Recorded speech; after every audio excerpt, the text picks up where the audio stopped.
Pada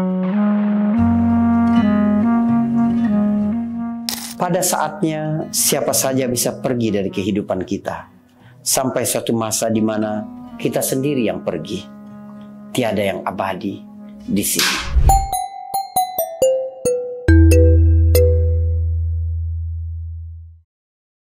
Tidak terasa sudah hari ke-23 bersama Kurma, kuliah Ramadan bersama saya Faris Beki di Cerita Untung.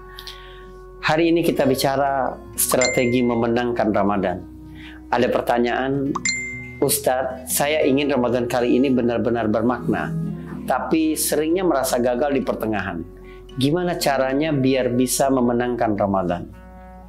Teman-teman, bayangkan ada seorang anak kecil yang bermain ke dalam hutan, melewati hutan sambil melempari butir-butir kerikil dari dalam kantong yang dia bawa.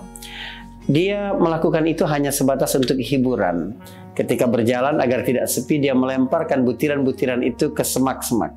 Ketika sudah berlalu beberapa jarak yang dia tempuh, dia melihat ke kantongnya ternyata 30 butir pasir atau batu kecil itu sudah habis.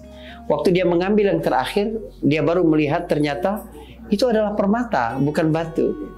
Betapa menyesalnya dia, sebab dia telah menyia-nyiakan 29 permata yang dia buang ke semak-semak belukar yang tidak mungkin dia ambil lagi. Itulah perumpamaan orang yang menyia-nyiakan hari-hari Ramadan dan baru merasakan betapa berharganya hari itu ketika sudah berada di ujung. Saudara, ini makin ujung Ramadan, makin mahal pula momentum itu. Makin bermakna pula hari-hari yang harus kita ukir dengan banyak pahala dan kebaikan. Lalu bagaimana memenangkan Ramadan? Yang pertama kali adalah niat yang ikhlas. Sebab ketulusan niat itu melahirkan kekuatan. Maka Nabi SAW menyebutkan sejak awal, Ramadan harus didasari niat yang ikhlas tadi. Man shama Ramadan imanan wahtisaban. Dua ini menjadi kunci sehingga kita terus konsisten istiqomah di atas amalan-amalan kita selama bulan Ramadan itu. Yang kedua adalah berstrategi. Strategi yang saya maksud adalah bagaimana kita tidak euforia di awal lalu memaksa diri lalu kemudian merasakan keletihan spiritual di tengah. Itu buruk sekali sebab orang yang buruk itu adalah orang yang dulu pernah sholat malam, dulu rajin sholat duha, dulu biasa puasa sunnah. Tapi ini bicara tentang dulu. Jadi semua ketaatan-ketaatan itu adalah tentang masa lalu dia. Sementara kita diajarkan untuk berdoa. Allahumma ja'al khaira umri akhirah, wa khaira amali khawatimah, wa khaira ayyami yawma liqa'ik. Ya Allah, jadikanlah sebaik-baik umurku itu di akhir, sebaik-baik amalanku di penutupnya, dan sebaik-baik hariku adalah hari di mana aku berjumpa denganmu. Sebab manusia bukan dilihat bagaimana dia memulai, tapi dilihat bagaimana akhir kesudahannya.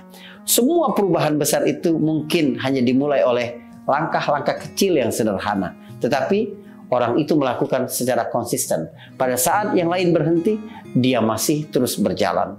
Jadi ini terkadang bukan tentang seberapa besar yang bisa kamu lakukan, tetapi seberapa kamu memaksa dirimu untuk tidak berhenti sampai ke garis finish.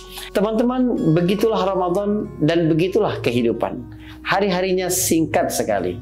Maka perlu strategi bagaimana kita memenangkan bulan itu. Yang ketiga adalah bagaimana kita menjaga mindset tentang syariat. Bahwa segala sesuatu yang diperintahkan oleh Allah Subhanahu wa Ta'ala pasti telah diukur sesuai dengan kemampuan hamba-hambanya. Yuridullahu bikumul yusra wala yuridu bikumul usra. Frasa ini menarik sekali. Allah menyebutkannya setelah Allah mewajibkan satu kewajiban yang sangat berat, yaitu puasa. Siapa yang tidak merasa berat dengan puasa?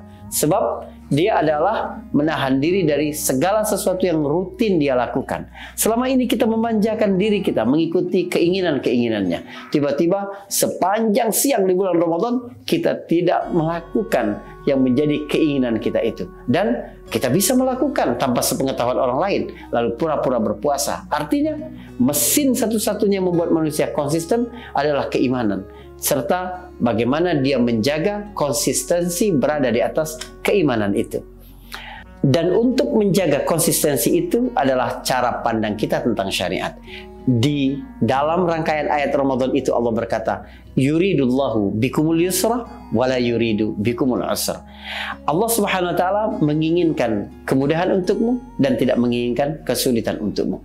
Ini bukan hanya tentang boleh berbuka bagi orang yang musafir, boleh tidak puasa bagi orang yang sakit, tapi kutiba alaikumus siyamnya sendiri, kewajiban puasa itu sendiri adalah cara Allah memudahkan banyak hal dalam hidup kita, memudahkan kita untuk lebih berfokus dalam pikiran, memudahkan kita untuk dapat mengendalikan emosi yang kadang mencelakakan diri kita, memudahkan kita untuk merecovery segala sesuatu yang berkaitan dengan organ-organ pencernaan. Jadi hidup menjadi lebih mudah dari berbagai sisi, apalagi sisi spiritualitas. Ketika seseorang menjadi taat kepada Allah Subhanahu wa taala, maka dia akan melahirkan ketaatan yang lebih besar lagi. Sebagaimana keimanan akan melahirkan keimanan yang lebih kuat, petunjuk yang diikuti akan melahirkan petunjuk yang lebih luas lagi. Yang pasti kita juga perlu ingat satu pesan bijak dari seorang ulama dari kalangan tabi'in, Hasan al-Basri. Dia berkata, dunia ini hanya 3 hari. Kemarin yang telah berlalu, esok yang belum tentu akan engkau temui, dan hari ini yang sedang kamu jalani. Maka pergunakanlah hari ini untuk beramal. Ada pertanyaan kedua yang masuk kepada kita, apa tanda kalau seseorang berhasil memanfaatkan Ramadan dengan baik? Tandanya adalah bagaimana hidupnya berubah setelah Ramadan. Kalau tingkat kepekaan kita terhadap kebaikan sama seperti sebelum Ramadan, maka itu menunjukkan ada yang perlu kita perbaiki dari Ramadan kita sekarang. Sebaliknya, kalau sekiranya kita menjadi lebih peka terhadap kesempatan-kesempatan berbuat baik, ada kesempatan di depan mata, sekecil apapun kita akan ambil itu. Sebagaimana Nabi SAW merasa tidak pernah cukup dengan amalan yang dia lakukan. Ketika Nabi SAW ikut membangun Masjid Nabawi, seorang sahabat yang masih muda tidak tega melihat itu. Lalu dia berkata, ya Rasulullah, engkau duduk saja, biar kami yang muda yang mengerjakan itu.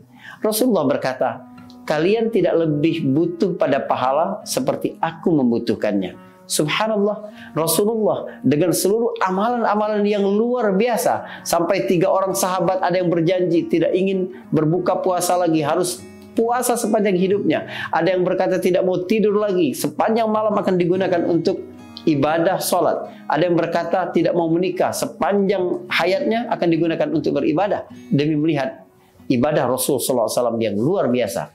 Lagi ketika ada kesempatan di depan matanya untuk berbuat baik, Rasulullah tidak pernah menyia-nyiakan itu.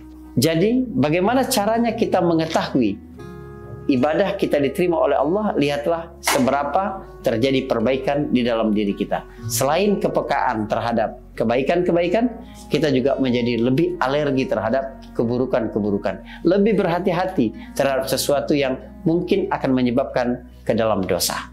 2 ciri utama itu harus menjadi standar muhasabah kita pasca Ramadan tadi.